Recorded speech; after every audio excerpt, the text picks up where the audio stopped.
Boa noite. Bom, antes de tudo, em nome da editora Sétimo Selo, gostaria de agradecer a Livraria Leonardo da Vinci pela segunda vez assim, abre este nobilíssimo espaço aqui para que façamos uma palestra, né? Desta vez é a propósito deste livro, que é o último livro da editora Sétimo Selo, que é Raimundo Lúlio e as Cruzadas, né? Uma edição trilingue, né? Catalão, latim e português, né? Feita com muito amor, zelo, mais um fruto da editora, de uma editora que ainda, embora seja muito pequena, né, se propõe suprir uma lacuna com relação aos estudos de temas ligados à Idade Média, né, sejam temas filosóficos, sejam temas ligados à história, né, como é o caso do Lúlio, né. Então, assim, fiz uma colinha temática só para apresentar aqui os companheiros. Então, primeiro agradecer a Leonardo da Vinci, na pessoa da Milena e também a dona Wanda. Tá? Agora, em se tratando de um autor do século XIII, como é o caso do Raimundo Lúlio, né? E de um tema tão controverso como é o das Cruzadas, né? É sempre bom fazermos alguns apontamentos preliminares para desfazer alguns tipos de equívocos que são relativamente comuns quando se trata deste período, né, e também de um tema ligado à história, porque pelo simples fato de que um livro como este nos remete a uma pergunta fundamental: qual é o alcance da verdade histórica? Qual é o papel do historiador? Né? Há um compêndio de opiniões interminável, né, sobre o tema, né? Algumas chegam infelizmente a beirar o bizarro, né?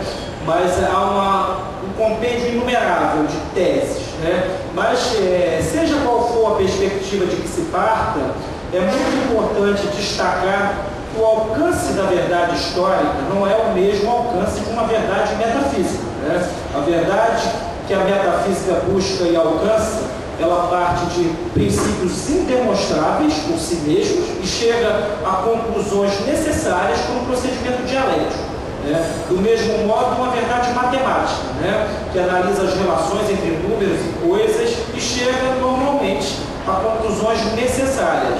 Mas este não é o caso da história, né? A história, se fôssemos abordá-la numa perspectiva tomista, ou seja, do ângulo de Santo Tomás de Aquino, ela poderia ser muito bem considerada uma ciência subalterna, no seguinte sentido, né? De acordo com Tomás de Aquino, há uma subalternação entre as ciências, né?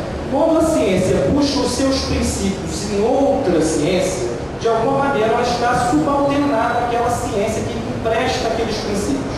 Por exemplo, a nutrição, de alguma maneira, se vale de conceitos da medicina, né? E assim com as demais ciências, né? Então, no caso da história, qual é o objeto material desta ciência, né? São as fontes, né? As fontes são aquilo de que se vale o historiador para iniciar a sua caminhada, né?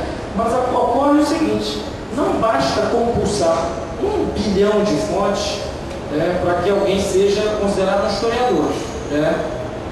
Qual é o objeto formal desta ciência? Não é outro senão a interpretação do passado, né? O historiador é um hermeneuta, né? Ele é aquele que vai, a partir desses vestígios que estão nas fontes históricas, sejam elas fontes orais, sejam escritas, etc., tentar buscar uma interpretação a mais aproximada possível do que teria sido aquela verdade histórica. Então, o âmbito da verdade histórica é o âmbito da interpretação, né? Então, para chegarmos a uma interpretação mais ou menos defensável, mais ou menos próxima dos fatos reais, né, é bom nos valermos de um método que também seja o mais realista possível, né? E aí entra exatamente o ponto em que o historiador, de alguma maneira, por valer-se de um método, ele faz às vezes do filósofo, né? Ele não, ao ter que interpretar a realidade, ele tem que buscar um método, e aí toma de empréstimo de alguma corrente filosófica, de alguma teoria, os seus princípios de interpretação. No caso do Raimundo Lúlio, que é um autor, como eu disse aqui, do século XIII, e de um tema como as cruzadas, reitero, controverso, é preciso desfazer alguns equívocos, que são muito comuns na historiografia atual. Um deles, em se tratando das cruzadas, se formos contemplar o horizonte da historiografia, não apenas brasileira, mas também internacional, não é incomum constatarmos que muitas vezes o historiador se vale destas fontes para projetar sobre elas ou a sua própria ideologia ou premissas que não estão consignadas naquelas fontes. Vou dar um exemplo, que inclusive incluí na breve nota do editor a este livro, que fiz a esse livro, que é o seguinte: por exemplo, quando a igreja medieval se refere, por exemplo, a uma heresia, aqui não é nem o caso de explicar tecnicamente o que para a igreja é uma heresia, mas só vou dar um exemplo.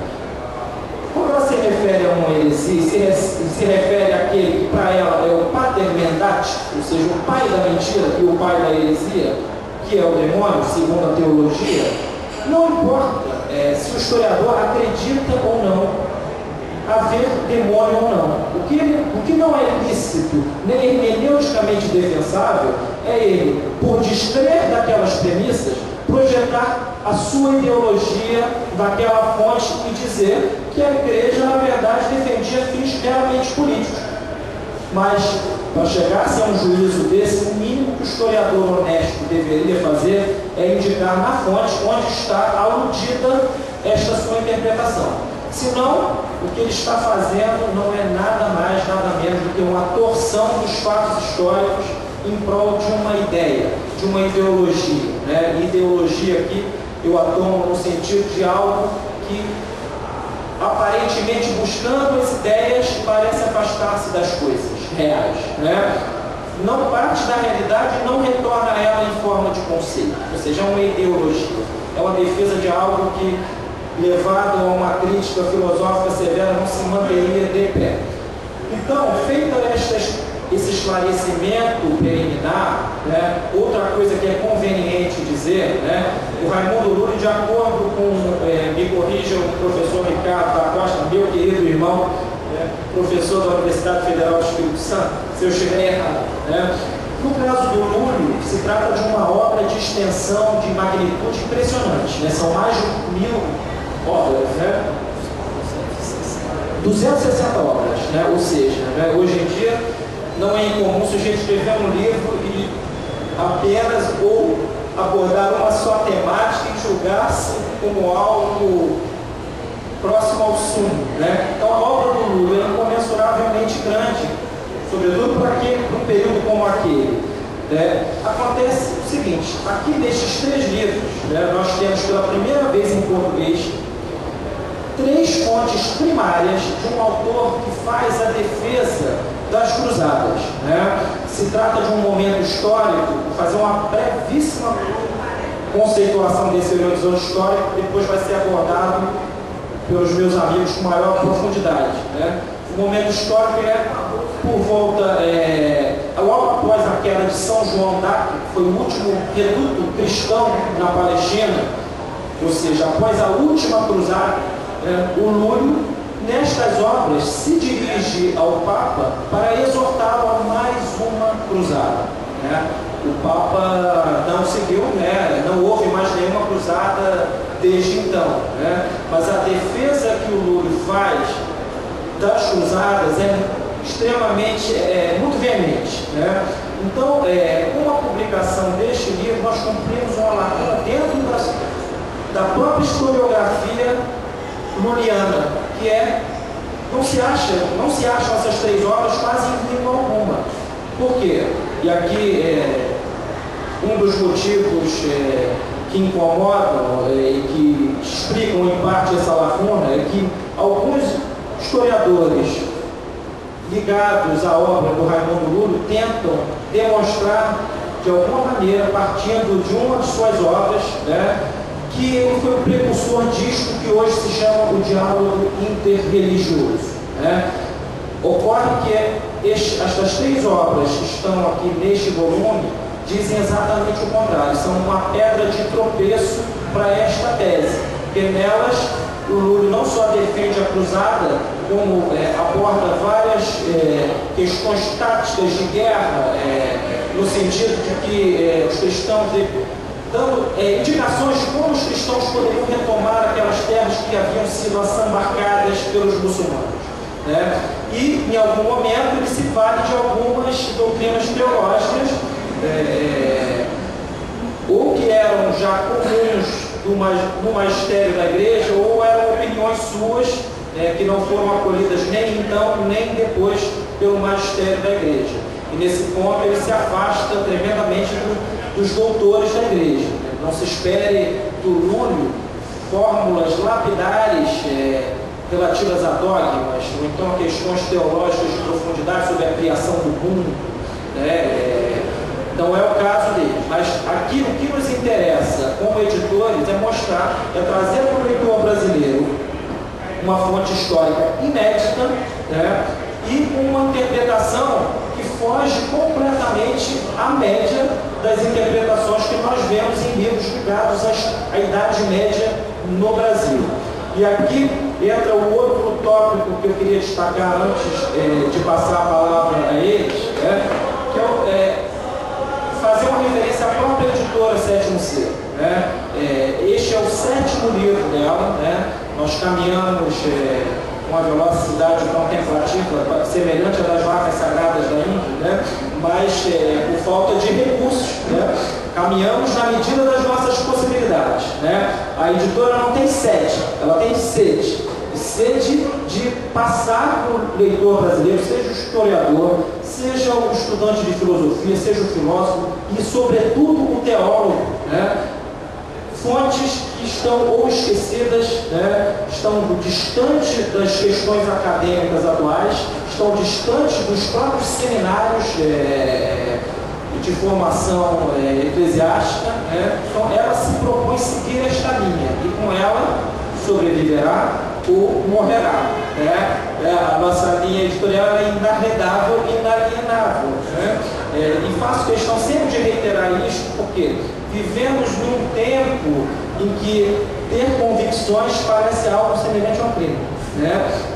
Nós somos induzidos pelos meios de comunicação, por mil teorias psicológicas, por teorias acadêmicas, históricas, etc., a ficarmos nos batidos de uma dúvida que sequer é metódica, né? Nós fomos adestrados para duvidar, né? E aqui lembro-me agora de um trecho, de uma passagem de um filósofo espanhol a quem faço todas as críticas possíveis, que é o Ortega y Gasset, mas que era um escritor portentoso, né? E tinha um humor muito peculiar, né? E tem um livro, o Ortega tem um livro chamado Ideias e Crenças. Ideias e Crenças. E ali ele mostra o seguinte, né? A dúvida, estar imerso num mar de dúvidas é algo de uma angústia tremenda. Nada pode haver pior para o espírito humano que de alguma coisa é arrojado, preparado, conduzido à verdade, do que estar em dúvidas. Se estamos em dúvidas em relação ao nosso sócio, à nossa esposa, em relação a qualquer coisa, isso nos acarreta um déficit psicológico, é uma coisa patente. Então Ortega mostra neste livro que o substrato de todo o nosso agir são crenças, né? Eu, para sair da minha casa, preciso crer que há um chão do outro lado da porta, né? Então, estamos preparados, as nossas duas potências superiores, que são a inteligência e a vontade, elas estão, de alguma maneira, preparadas para os seus objetos formais, que são a verdade e o bem, né? Santo Agostinho tem uma frase, com seu humor muito peculiar, que diz o seguinte: quereis ver como um mentiroso, né, é um cretino tremendo, né? Mesmo o maior mentiroso do mundo odeia que lhe contem a mais ínfima mentira, né? Nós estamos, de alguma maneira, arrojados entre as coisas da realidade e buscamos o bem e a verdade, né, em todas elas. Então, vou passar a palavra aqui ao meu querido irmão Ricardo da Costa, ele é professor da UFES, estuda UFES, Universidade Federal do Espírito Santo, é um estudioso da obra do Lúlio já no mínimo há 10 anos, né? Então, assim, vai falar um pouco da obra, um pouquinho desse período da Idade Média e do tema das cruzadas, né? E depois dele falará alguém um pouquinho sobre as cruzadas do ponto de vista doutrinal, né? E tentando mostrar o seguinte: deste ponto de vista doutrinal, elas foram um evento coerente no horizonte da igreja, né? Tentar julgar as cruzadas com o olhar do homem contemporâneo no mínimo induzir-nos a equívocos de interpretação tremendos, né?